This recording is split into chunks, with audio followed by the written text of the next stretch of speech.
moi, je vais vous parler de la rencontre entre la pop philosophie marxiste avec les communautés de fans en ligne à travers la figure de Slavoj Žižek. Donc, pour commencer, qui est Slavoj Žižek? C'est un philosophe slovène, enfin, vous le savez peut-être déjà, mais sinon, c'est un philosophe slovène qui est né en 1949, qui est d'une inspiration marxiste et lacanienne et dans une démarche qu'on pourrait qualifier de pop philosophie sans que le côté pop soit vu comme condescendant de ma part. C'est vraiment un bon argument, à mon avis. Et donc, Zizek, aujourd'hui, c'est un des philosophes qui est le plus lu dans le monde, et ses livres se vendent à des centaines de milliers d'exemplaires. À côté de ça, c'est créé un compte Facebook qui s'appelle Slavoj Žižek, pour reprendre le sozotement de Žižek, qui s'est créé donc en 2014.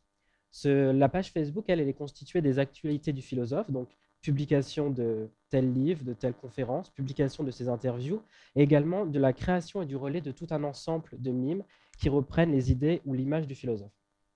Et tout ça est fait dans un style qu'on pourrait dire très zizekien, c'est-à-dire un style très elliptique qui donne l'impression qu'on est sur Internet. Zizek, dans ses livres, saute du coq à l'âne, on a l'impression d'aller d'hyperlien en hyperlien. Et il applique la philosophie à des objets de la pop culture comme de la vie la plus quotidienne. Il parle beaucoup du café décaféiné, par exemple, ou du Coca Light. Et donc, un certain nombre de personnes, et moi le premier, ont pensé que c'était Zizek lui-même qui organisait ce compte Facebook pour faire diffuser sa philosophie d'une manière, on pourrait dire, disruptive. Et en fait, non, c'était un compte créé par un fan. Donc là, c'était récemment, avec la crise au Chili, une interview et un citoyen chilien venait remercier Zizek de sa prise de position. Donc, il y a un compte Facebook, un compte Twitter et un compte Instagram qui communiquent les uns entre les autres. Les images sur Instagram finissent sur Facebook et sont divisées sur Twitter. Des tweets, eux, sont capturés en images et diffusés sur les autres plateformes. Donc, que sont ces images et que nous disent ces textes? Outre les actualités, il s'agit donc principalement de mimes cynico-gauchistes et humoristiques. Leur but est donc de provoquer le rire, mais un rire jaune, nous alertant sur la condition politique et écologique de nos sociétés. Une grande partie de ces mimes s'approprie la matière de la pop culture ou d'Internet. Et donc, c'est une pratique assez récurrente des cultures fans et de la culture Internet de remixer. Mais ici, l'originalité, c'est qu'elle l'hybride avec des sujets plus élitistes, plus académiques, je mets bien des guillemets entre les deux mots, qui sont la théorie marxiste, la pensée hegelienne ou lacanienne.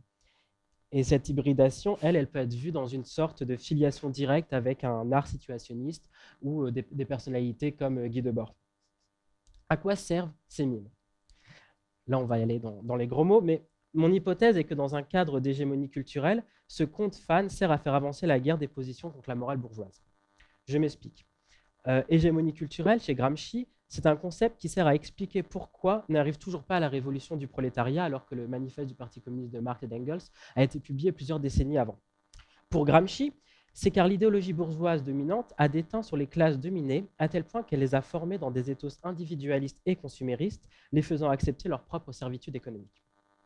Cette hégémonie culturelle se fait à travers les outils de la classe bourgeoise toujours selon Gramsci, donc l'école obligatoire, les mass médias et la pop culture, donc ces outils inculquent aux travailleurs des idées contraintes à leurs propres intérêts.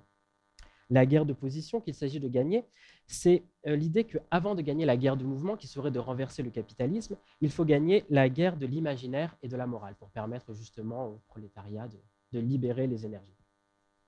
Donc la question n'est pas de savoir si personnellement je crois à la théorie de Gramsci, mais l'investissement sur les plateformes et sur les réseaux sociaux de cette communauté-là avec une théorie marxiste est à mon avis pas étrangère à cette idée. Bon, je vous laisse celui-là parce que je le trouve vraiment excellent. Mais, donc il y a le détournement de l'imaginaire bourgeois avec Maria Carré pour le subvertir et pour faire passer un message. Et donc, à partir du rire, je permets de faire passer la théorie marxiste. Et donc, ouais, je l'adore. Mais... Et sinon, par exemple, avec Pink Ideology de Stranger Things, qui est sorti au moment de la saison 3, qui était assez décevante d'ailleurs de Stranger Things, qui peut être vue comme une sorte, pour un marxiste, une sorte d'apologie au consumérisme, parce que justement, une bonne partie de l'action se déroule dans un mall très américain. Derrière cette collection, il y a une autre collection qui permet de faire passer l'absurdité du système capitaliste dans lequel nous vivons, avec une série qui s'appelle Human Soft-Late Capitalism, qui est une sorte de démonstration par l'absurde de l'insoutenabilité de notre système. Il y a celle-là et celle-là. Voilà.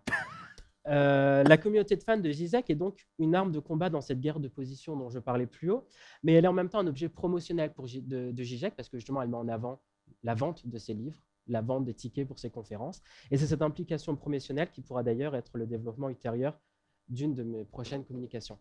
Je vous remercie.